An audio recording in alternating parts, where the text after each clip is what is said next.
hutang Indonesia, hutang kita aman jika dibandingkan dengan PDB negara kita. Maka ada pertanyaan berbasis ilmu MMT bahwa kenapa hutang asing dibanding PDB atau produk domestik bruto, atau dalam bahasa umumnya adalah jumlah nilai barang atas barang dan jasa yang dihasilkan oleh berbagai unit produksi di suatu negara dalam jangka waktu tertentu, biasanya 1 tahun. Maka karena hutangnya hutang luar negeri, maka seharusnya lebih tepat hutang asing atau foreign debt itu dibandingkan dengan ekspor negara tersebut. Dimana kalau dibandingkan dengan ekspor, maka hutang yang dipinjam ternyata tidak menghasilkan mata uang asing, setidaknya dolar dalam hal ini, dan itu buruk kayaknya. Inilah yang menyebabkan hutang itu berbahaya. Tapi kita semua paham, demi terlihat pintar dan benar, maka harus dibandingkan dengan yang terlihat aman. Bandingkanlah hutang dengan jumlah PDB. Nanti kalau ada yang melihat dari sisi yang lain, walau hal itu benar namun merugikan pencitraan, tenang, sudah punya banyak buzzer yang melindungi setiap kebijakan dengan narasi. Kalau perlu, serang karakter orang yang berbeda tadi.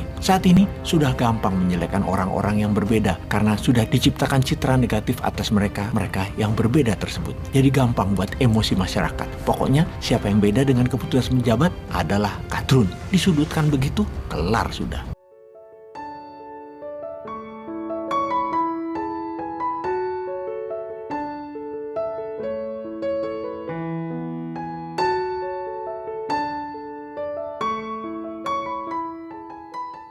Kita bercermin dengan Sri Lanka, kita samerikan dan kita jelaskan. Kebangkrutan di Sri Lanka meminta warga Sri Lanka yang di luar negeri, para diaspora, untuk mengirimkan uang mereka ke keluarga mereka di Sri Lanka. Saking gak ada uangnya itu negara Sri Lanka. Namun 13 bank utama di Sri Lanka saat ini bangkrut. Di sini pemerintahan Sri Lanka berhutang 700 triliun rupiah atau setara 51 bilion dolar ke Tiongkok yang sudah jatuh tempo. Namun APBN Sri Lanka kosong kasnya. Hasil saat ini adalah buah dari mismanagement yang panjang yang telah dilakukan oleh Sri Lanka, yaitu masalah fundamental. Impor lebih banyak dari ekspor, belanja negara atau spending lebih banyak dari earning atau pendapatan negara. APBN Sri Lanka negatif. Neraca perdagangan defisit karena banyak impor. Anggaran defisit karena kebanyakan belanja spending. Ini juga disebut dengan double debt atau hutang ganda, di mana ini juga biasa disebut dengan resep sukses untuk bencana ekonomi sebuah negara. Cara Sri Lanka menyelesaikan masalah defisit tadi salah kaprah, yaitu dengan malah menambah hutang. Hutang Sri Lanka saat ini 111% dari GDP, alias lebih banyak hutang dari jumlah barang produksinya. Ada lagi sebuah kebijakan yang blunder di mana harusnya mengutamakan pasar atau pro-market approach, tetapi malah mengutamakan well-driven mode. Maksudnya apa? Malah pamer kemakmuran dengan membangun infrastruktur jalanan. Itulah well-driven mode, bukan pro-market approach. Padahal isi dari infrastruktur tersebut tidak ada. Fuelnya impor, mobilnya impor, dan untuk mengerjakan hal ini, Raja paksa bekerja sama dengan Tiongkok. Sri Lanka mendapatkan hutang besar dari Tiongkok dalam bilateral debt. Sri Lanka mempertaruhkan ekonominya di tangan Tiongkok. Kita ke India, namun sebelumnya kita mengingatkan perkataan pejabat tinggi yang mengatakan hutang Indonesia, hutang kita aman jika dibandingkan dengan PDB negara kita. Maka ada pertanyaan berbasis ilmu MMT bahwa kenapa hutang asing dibanding PDB atau produk domestik bruto, atau dalam bahasa umumnya adalah jumlah nilai barang atas barang dan jasa yang dihasilkan oleh berbagai unit produksi di suatu negara dalam jangka waktu tertentu, biasanya 1 tahun. Maka karena hutangnya hutang luar negeri, maka seharusnya lebih tepat hutang asing atau foreign debt itu dibandingkan dengan ekspor negara tersebut. Dimana kalau dibandingkan dengan ekspor, maka hutang yang dipinjam ternyata tidak menghasilkan mata uang asing, setidaknya dolar dalam hal ini, dan itu buruk kayaknya. Inilah yang menyebabkan hutang itu berbahaya. Tapi kita semua paham, demi terlihat pintar dan benar, maka harus dibandingkan dengan yang terlihat aman. Bandingkanlah hutang dengan jumlah PDB. Nanti kalau ada yang melihat dari sisi yang lain, walau hal itu benar namun merugikan pencitraan, tenang, sudah punya banyak buzzer yang melindungi setiap kebijakan dengan narasi. Kalau perlu, serang karakter orang yang berbeda tadi. Saat ini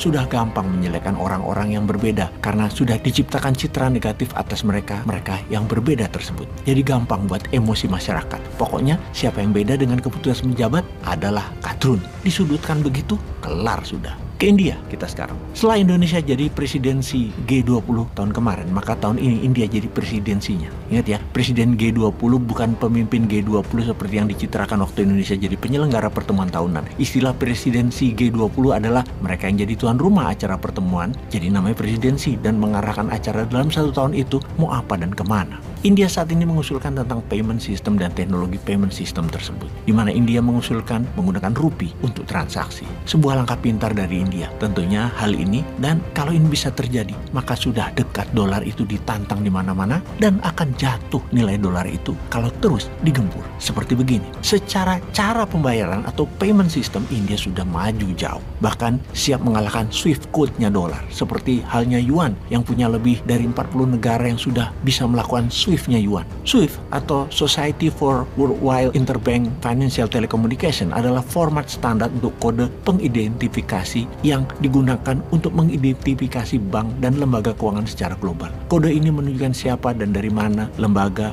bank tersebut berada dalam kode bank internasional untuk lalu lalangnya dolar. Yuan punya Swift code juga. Karena itu ketika rubel Rusia diembargo, dolar milik Rusia disanksi, maka Swift Yuan bisa dilewati oleh Rusia. Dan sekarang rupiah India dan payment system India atau Swift India dibuat. Unified Payment Interface atau disingkat UPI atau UPI. Inilah Swift-nya ala India untuk digital rupiah. Strategi ini menjadikan dolar terancam melalui dedolarisasi perdagangan dunia, di mana saat ini Bank Sentral India sudah menyetujui 18 negara menggunakan UPI payment system tersebut, termasuk Rusia dan Sri Lanka. Salah duanya yang menggunakan Special Rupee Vostro Account, semacam virtual akunnya di UPI. Transaksi ini memudahkan rupiah dipakai di 18 negara tersebut. Hanya pindah buku pada Vostro akun masing-masing di setiap transaksi. Kalau dulu pakai Swift dolar, maka rupiah trading dengan baht Thailand, transfer transaksinya harus pakai dolar karena nggak punya jalur payment settlement antara dua negara tersebut. Kalau UPI itu anggap saja masing-masing negara transaksi pakai rupiah tapi di GoPay. Nah,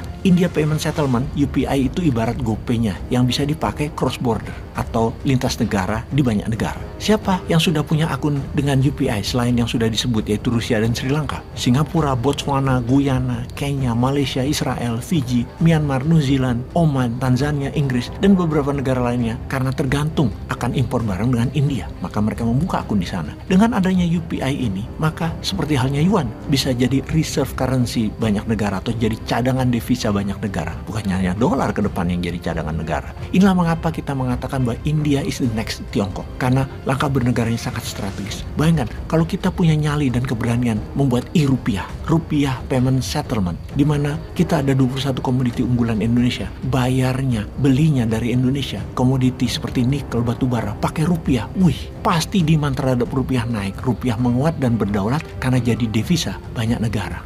Lupa gua, kita punya utang dolar ya, kita perlu dolar, makanya impor barang Indonesia belinya harus pakai dolar karena dolarnya dibutuhkan buat nyicil utang.